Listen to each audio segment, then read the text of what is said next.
Hello everyone, আসসালামু আলাইকুম। আজকে কিন্তু আমি আপনাদের লগে কোনো শুদ্ধ ভাষায় কথা কইতে আইনি। আজকে আমি পুরাই আমার কুমিল্লার ভাষায় কথা কইতে আইছি। শুদ্ধ ভাষায় কথা কইতে একদমই আমার ভালো লাগে না। তো চলেন আজকে আমি আপনাদের লগে একটা পুডিং এর রেসিপি শেয়ার করুম।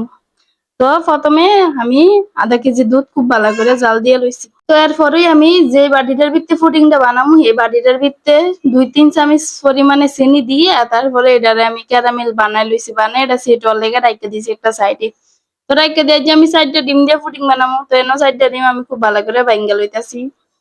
এই তো 4টা ডিম ভাইঙ্গা লইলাম। অনে এটার ভিতরে আমি হাফ কাপ পরিমাণে চিনি দিয়ে দেবো। চাইলে আপনারা চিনি আরো বাড়াইয়াও দিতে পারেন। আমি এনো হাফ কাপ পরিমাণেই চিনি দিছি, বেশি মিষ্টি না। আধা কেজি দুধের লাইগা হাফ কাপ চিনি কিন্তু যথেষ্ট। এর থেকে বেশি মিষ্টি হলে খাইতে মজা লাগে না।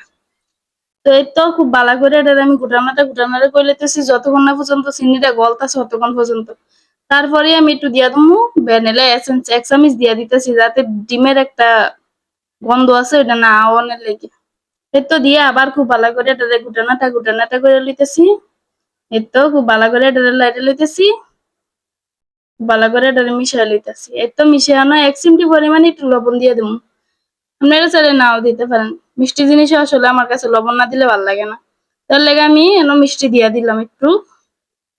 নুন দিয়া দিলাম দিয়া আগেরতে যে দুধটা চাল দিয়ে রাখছিলাম এই দুধটা ডিমের লগে ঢাইলা দিলাম। ঢাইলে এখন খুব ভালো করে আবারও অনেকক্ষণ পর্যন্ত মিশাইলাম। মিশাই তো যে বাটিটার ভিতরে আমি ক্যারামেল বানাই লইছি পুডিংটা বানামো এই বাটিটার ভিতরে একটা ছাঁকনি দিয়া পরে দুধটা পুরাটা ঢাইলা দিতেছি। আসলে ছাঁকনি দিয়ে ছাইকা দিলে পুডিংটা খাইতে এমনকি দেখতে অনেক স্মুথ হয়। তো আপনারাও চাইলে ছাইকা লইতে পারেন, আবার মন না চাইলে ছাইকা না দিলেও হইব, কোনো সমস্যা নাই। যে যেমনি পারেন বানাইতে পারেন। এই তো খুব ভালো করে আমি এটা ছাইকা লইলাম। অনেকটারে যে বাটিটার একটা ঢাকনা আছে ঢাকনাটা দিয়ে খুব ভালো করে ঢাইকা লইলাম। আর যে আমি এটা রাইস কুকারের ভিতরে বানাবো। তো রাইস কুকারের ভিতরে পানি বয়ে দিলাম আগেতে। পানি বয়ে দিয়ে পরে একটা স্ট্যান্ড দিয়ে দিছি। স্ট্যান্ডের ভিতরে এখন আমি বাটিটা পুডিং এর বয়ে দিছি। মানে কিন্তু বেশি পানি দেওয়া যেত না। এর তো পরে ঢাকনাটাও দিয়ে দিছি। 30 মিনিট লেগে বয়ে রাখছিলাম। পরে 30 মিনিট পরে একটা টুথপিক দিয়ে নামাইয়া চেক করতেছি হয়েছে কিনা। দেখেন মাশাআল্লাহ অনেক সুন্দর কিন্তু হয়ে গেছে আমার পুডিংটা। কোনো ইয়ে নেই। টুথপিকটা একদম ক্লিন আইছে। তো আমি আবার এটারে ফ্রিজে রাইখা দিছিলাম 2 ঘন্টার লাগে। ফ্রিজে রাইখা ফ্রিজেরতে বার করছি দেখেন আনমোল করার লাগে।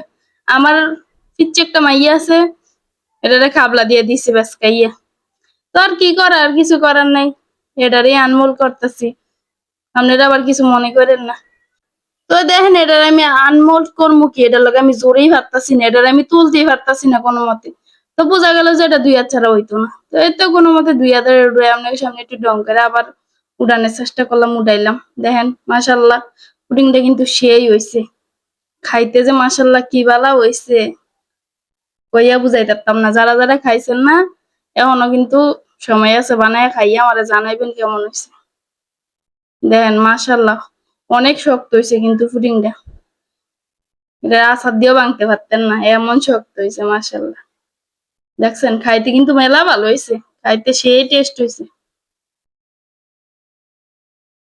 তো যারা যারা মনে করেন কঠিন পুডিং বানান না, এটা কিন্তু বেশি কঠিন না।